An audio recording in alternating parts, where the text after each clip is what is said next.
Hello everyone and welcome back to another episode of my Out of the Park baseball series with the Pirates. And as promised, we are here in the second part of the offseason, or kind of where I like to break off the offseason into two parts, just because of how long it can get with all the decisions that need to be made. And the first thing that we're going to do is go ahead and look at the Rule 5 draft. And go ahead and start that. Actually, before I actually do have one quick note that happened in the simming to the Rule 5 draft, and it was that Carlos Carrasco updated our negotiations with him, and he wanted us to basically re-up our offer with him and offer him some more salary. Now, basically, just in that offer, I just didn't think it was really worth it. I mean, he is coming off this injury. He wants 3.1. Actually, we'll actually go ahead and offer him 3.3. After I thought about it, initially I thought his ratings had already declined down to 50, but that was just OSA. Our scout thinks he's at 55. $3 million is, again, not much. I doubt he'd actually accept this offer, and I wouldn't go any higher than this just because of the money we have available. But we'll extend another offer to Carrasco, and maybe he accepts if he won't. If he doesn't, that's fine. We also could try to find a pitcher here in the Rule 5 draft, where we are picking 7th, as you can see. I did protect a few guys, or a few relievers, a few guys that were also available that we had to protect. So I went ahead and protected some of our depth, and now we're going to be looking for basically some players. Potential-wise, I'm not sure really what's here. Not a lot of guys with high potential. Logan White's could be an interesting guy, although we are very, very set at first base, so I don't really want to bring anyone in who would be a first baseman. Don't want to take any bats away from Cole this year. Fabian, definitely not for him. As you see, Estrada is here. James Outman is also kind of an interesting candidate here. A guy who is a left-handed bat, can't really play center, but is kind of an intriguing left-handed bat here. Just kind of scrolling through a lot of veteran pitchers available here. Trevor Richards is a guy who I could maybe be interested in. He's more of a reliever. We could definitely find a starter this way, but I don't know about that. Miles Straw, definitely not the Santos guy. No, he's also a guy who can't really hit. There's Logan White again. This outfielder.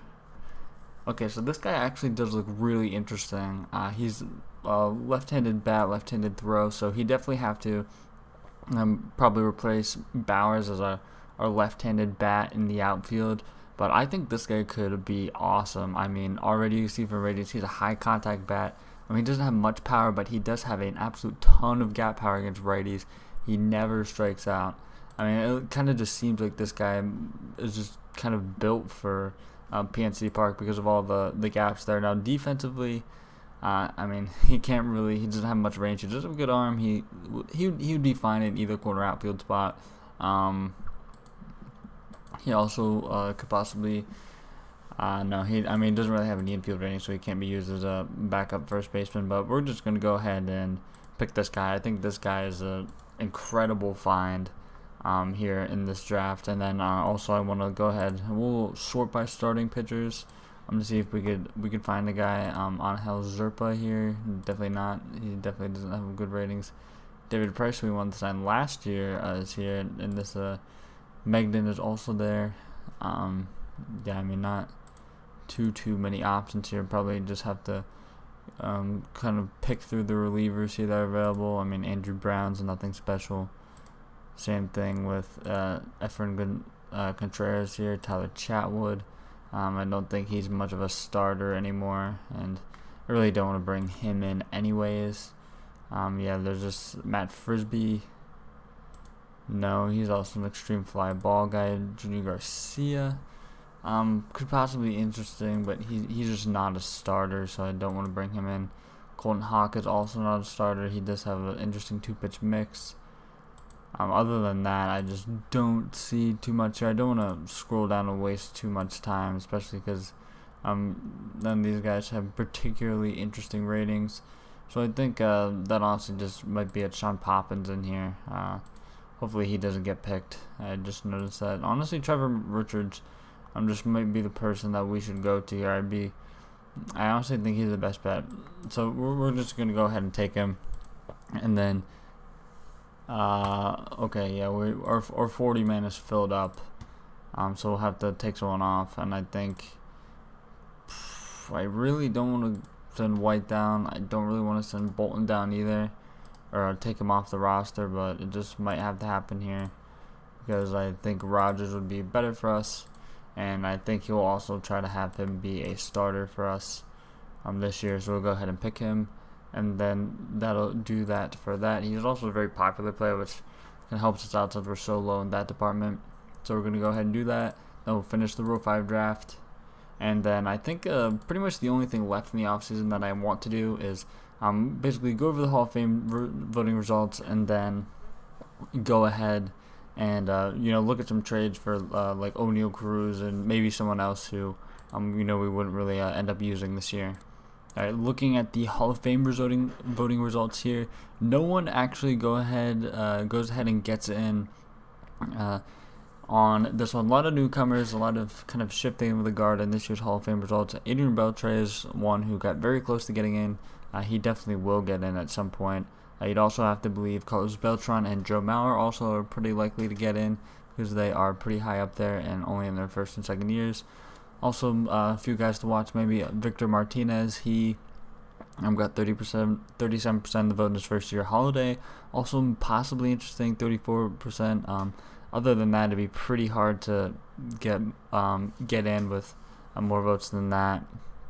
Again, a lot of guys here are kind of in their later-ish years. Maybe Efrod can make a push at the end or something like that. But Cologne getting 22%. But other than that, just again, not too much in that kind of area of things. Kind of want to take one last look at the team here with kind of what's available. Looks like it's sitting in Jing Shang here to be our starting right fielder over Bauer, and then he also wants him to play there. One thing we definitely do need is an additional right-handed outfielder, just because we are so left-handed heavy. We just need another right-handed outfielder. Adaman's ratings went down. Oh, that's OSA, so feel a little bit better than that. But we need another right-handed bat on this team. We are just so heavy left-handed, and we literally don't have any right-handed outfield options. So we'll go ahead and look at one to see kind of what's available. Grandal is available. I didn't see that. Now, something that did kind of pique my eye was this catcher. He isn't really much of a catcher, but he does have a pretty good offensive profile. A little rich for our blood. I kind of thought about not offering up to Carrasco just so we could get this guy, but there's also the shortstop here, who actually is pretty decent defensively. Definitely not worth what he wants. But again, let's go ahead and look at outfielders. We need a right-handed outfielder or a right-handed bat. Pretty sure profile is better against righties. He's also pretty expensive for us. AJ Pollock is probably a guy who's more likely to be in our price range, and he does hit lefties rather well. So honestly, he could probably be our best option right here. I mean, we could go with the Starling Marte reunion, but he is better against righties, so that wouldn't really make sense. Tommy Pham is also here. I mean, he really shouldn't be playing the outfield. Though Michael A. Taylor, a great defensive outfielder, but I mean, really nothing special to bat against lefties. So Teoscar Hernandez here, just one look at him. He's better against right-handed pitching. So we will go ahead and offer up to Pollock. He is, I think he is fragile, but he won't be a guy who's playing it every day for us. So I have no problem going ahead and offering that contract up to him, and hopefully Carrasco gets back to us. Looks like he does favor our offer for the moment, but I guess we should go ahead and shop Cruz though, and just see what we could get for him, because I am interested to see kind of what we could get. So we'll go ahead and go and shop him and let you know kind of the offers we get. and see if there's really anything that's worth doing. Alright, so looking here at the offers for O'Neal Cruz, there's actually a few good ones. The first that pops out just absolutely is Ryan Nelson here. As a reliever, he has an 80 grade potential. Now, the interesting thing about him is he is kind of a fringe starter option. He only has 40 stamina, so he's a guy you probably don't want to start. He also only has 40 control, could go up to 45. So he's a guy with amazing stuff that is just kind of a fringe starter. He would definitely be an effective reliever, don't get me wrong. But there also is one team that I think is particularly interesting, and that's the Red Sox. They're offering up Brian Mata, who has not had much major league success, has mostly pitched out of the bullpen. He's a guy with 50 stamina, so a guy who is more likely to succeed in a starter role. And then there's also Jeter Downs, who's available, and he actually hasn't been the greatest with the bat so far in his career. Now, in my Rockies series, if you watch that, Jeter Downs was a guy we got, and a guy who was very, very good for us. Now, we do have Adaman, and Jeter Downs is a second baseman through and through. He's a guy you just can't really play at shortstop. I mean, he can physically play shortstop, but with 60 range, I mean, he's not a guy who I'd want to throw it at shortstop. Just looking, I kind of was playing around with seeing if we could get Brian Mata from them, and it looks like we pretty much could. They don't want too much more. Like, we could throw in some guys here who I don't value very highly, but I think it is worth taking a look at what the Diamondbacks would give us with Nelson, because Nelson is definitely the better overall prospect. Especially, I was really considering doing the Downs deal, but since he really just hasn't been hitting, I think that might be a deal that isn't nearly doesn't look nearly as good for us. This Jakey Josepha guy is awesome, and they are interested in giving us McKenzie, which I would possibly consider that. So Stewart, no. Kind of just Colin Barber's a guy who usually turns out to be disgusting, at least in that OOTP 21. Have Blaze Alexander here, who can play a little third base.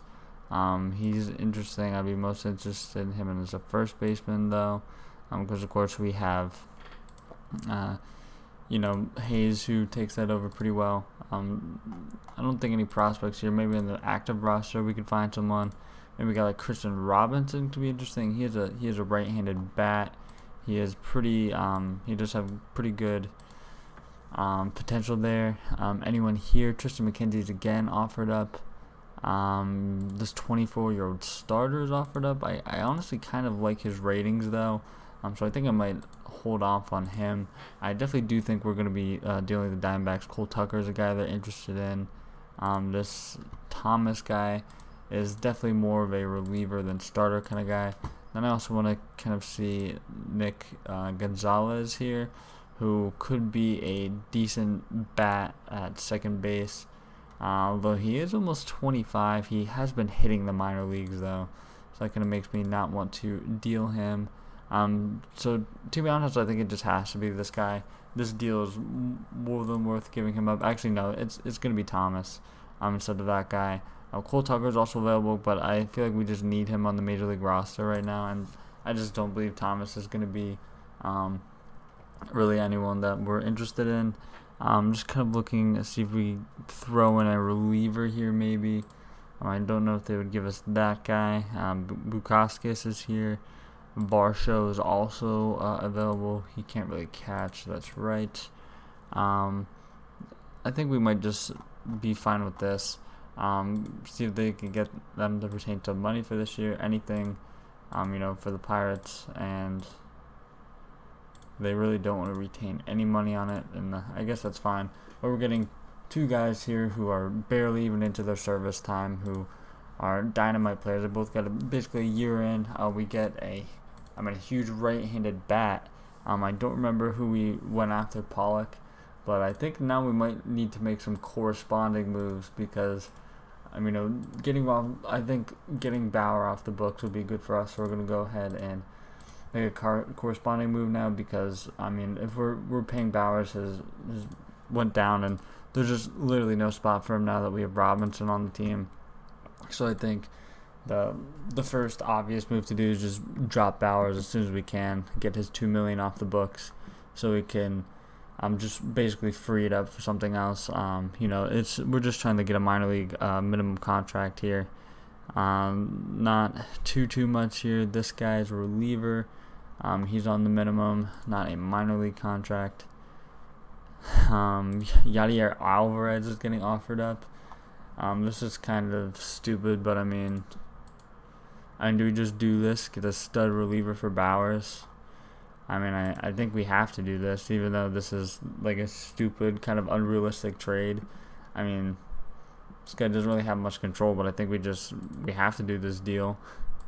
Yeah, I mean, this is just so obviously a bad deal, and we can get them to eat the money on this. I mean, we'll fleece our fellow Pennsylvania team, I guess, to make this deal work, and then we're gonna go to waivers. We are gonna need to clear a spot on the roster, which is gonna be tough. But it's probably gonna have to. I mean, it just should be Michael White because I mean he is rated decently, but I mean we just have much better options now. Someday to see how it wants it to shake out. Yeah, we need a backup infielder here now. Could Christian Robinson not get added? I think he's probably in the minor leagues then, probably. Although I do not see him, it just seems like he kind of disappeared. Is he here? No. Okay, I'm kind of confused now. Well, Mace is up. We'll need him up, so we'll just do that right now. Christian Robinson is here. Is he here now? I think he should be. Perfect. So we'll see how this shakes out for now. We do, and then Cole Tucker moves back into the utility role. Mace is up. We have Adam in there. So I think that's pretty fine. That should pretty much just be our starting lineup to begin the year. But we're going to go ahead and get the spring training. And then if honestly, probably just going to go to the regular season from here if no one signs on, because with the guys that we brought in, I think we probably have enough. So if Carrasco doesn't accept our deal, we just won't be looking for a starter, and we'll go with the guys that we have. So yeah, I'll see you when we figure that out, and possibly could be starting the regular season.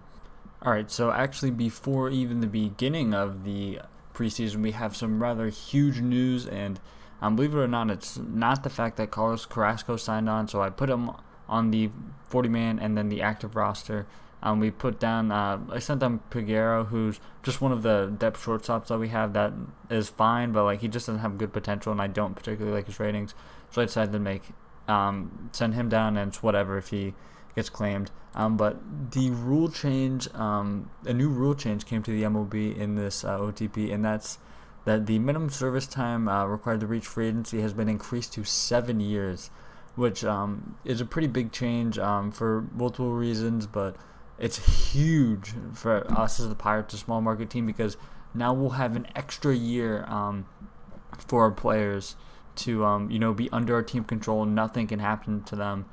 So like they can't choose to leave in like free agency. So that's absolutely huge for us, because that will help us keep players under cheap contracts for us, and really helps us out financially. So that is an absolutely huge deal for us, and will definitely have a huge long-term effect on this franchise, and is a very positive change for us. Also, I see that AJ Pollock has updated that he wants to sign with us. However, since we have Christian Robinson now, we just don't need him at all, because he's a righty bat. So we'll just take him off, remove his offer, and go ahead and keep chugging forward. And then we'll probably next time update you will be setting the opening day roster. Surprisingly, I have yet another update even before we've hit spring training. That's a trade for us that was proposed to us. Usually I don't really pay attention to these deals. I keep them on for whatever reason. And occasionally I'll set so I don't get the sim interrupted from trades like these. But this trade is one of the very reasons why I do keep them on, and that's a rare good deal offered to us from another team. They're offering they want Lucan Baker, who is of course our Rule 5 pick from last year, who had a disastrous season for us. And they want to give us Tyler Duffy, who's a 33-year-old reliever, kind of expensive on a $4 million contract for this season. But the most important thing here is what they want to give us, and that's Emmanuel Rodriguez, who's a pretty good outfielder. You can see here he has great gap power. Looks like he could be a pretty decent hitter, good contact skills, has fantastic discipline potential. Not a great outfielder, definitely is just a left fielder, and I wouldn't really play him anywhere else. But I mean, this is a good prospect, and at the very least, just a guy who could be a good asset for us that we could have on our team. So I'm definitely going to discuss this trade. I really don't want Tyler Duffy. See maybe what we could get instead. They really don't want. Looks like Tyler Duffy was definitely the kicker in the deal. What if we retained all of his salary? Did like David Bednar if we did that, or looks like they threw in this Nolasco guy now. Yeah, it's definitely going to be Rodolfo Nolasco that we throw in to make this deal work. See how much we can take down Baker's salary retention to make this work. And it looks like it might be about 65, 70. It is going to be 70 that makes it work. But hey, we're going to be getting a guy in Rodriguez. Our money is going to be improving anyway because we're picking up a minor league contract and getting rid of one to just pick up a minor league contract. So we're going to go ahead and do this without really thinking much at all. So we go ahead and get that done. The very last thing that we have to do before the 2024 season starts and before the 2024 offseason ends is go ahead and set our final 26-man roster for the regular season. And I'm going to start with pitchers this time. Usually I start with the hitters on the team, but there are actually a good bit of things that I actually don't know how I'm going to shake out the hitters with our final 13. So I'm going to go ahead and do pitchers first just so I can buy a little more time for myself for that. And the first thing that we're going to do here is send out some pitchers. Trevor Richards' ratings just went way down after we brought him in. He's also hurt, so we're just going to go ahead and release him back to his former team. And then pretty much I'm just going to try to find guys with options left to send down. I know Mears probably has some options. Wyman has some options. Kawasaki probably has some options. That brings us down to 15, so we'll need to send 2 more down. Cedarland, hopefully he has an option left. He does not. Bednar and Broom has to have an option left, I think. Nope, he does not. So we're definitely gonna have to get rid of some pitching depth here because I don't think anyone else has actual options left. So him and Bednar are just gonna have to be the ones that we DFA, just because they're rated the most poorly. Hopefully they can they clear waivers so we can get them back. We'll sim a day here, see how it wants the pitching roster to shake out. Of course, we won't be starting 6 guys in the regular season. All right, and now for the hitters, we're going to take a look at what we kind of have to do here. We're obviously going to send down Grant Cook, who is our third catcher. I just had to add to the 40-man this year. Jiwon Bay is definitely going to go down, although he's probably going to be our infielder that we have to call up as soon as any infielder would get hurt. Janista is going to have to be going down. And then this is really where I'm not quite sure what we're going to do because we have to send one more person down, and the current outfield situation is just very interesting. Like, we have 3, 4, 5, 6, 7 outfielders here right now. Cole Tucker's the only backup infielder that we have, and I just don't know who we're going to send down because we do need the right-handed bat of Palma. Florio's a left-handed bat who wasn't particularly good in the minors last year. Swaggerty was okay. He can only really play center field though. I mean, now I'm talking myself through it. I kind of think it just has to be Swaggerty because he can only play center field.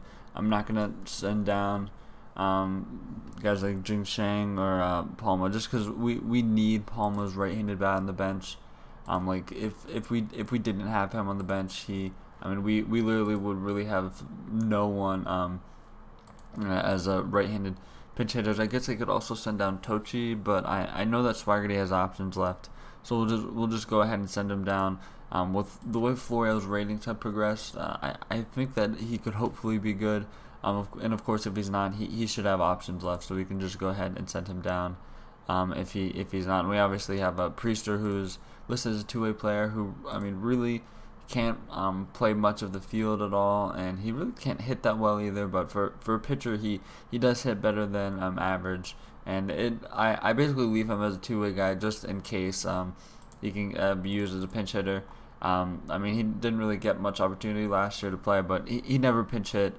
But it is good to have. I feel like just to have him listed as a two-way player, just to have the option. And so we'll go ahead and sim another day and see how it wants the lineup to shake out. It wants the bench coach wants Florial to be the starting right fielder. I really don't. So I think I'm gonna put Jing Shang as the starting right fielder. And I also actually this offseason, or not this offseason, in spring training, I attempted to make Christian Robinson the starting center fielder, and that would be much better for our offense, I think. Because Tochi, while he did have a good offensive season last year, it was probably mostly because of a high BABIP, and Robinson does have the ability to play center field, and this season is done loading. And again, Robinson, he does have a 65 outfield range, so he can be an effective center fielder. Tochi's rating is only really 70, so only a bit better. But the manager doesn't really want him to do that, and it still wants Jing Shang to come off the bench. He also isn't really ideal against right-handed pitching because his ratings are much lower, although not bad against left-handed pitching. So he might just be a backup corner guy for us against righties. And I think that really should do it. Our final roster is set. It's opening day. I wonder if the pitching sorted itself out. It did. Here's our starting rotation: Keller, Rocker, McKenzie, Priester, and Nelson. Now, I know I said that we're going to put McKenzie in the bullpen, but his rating is still pretty good for now as a starting pitcher. We to be honest, really don't have many other options. We could, I guess, start Victor Gonzalez, but then we'd only have one lefty out of the bullpen. Cederland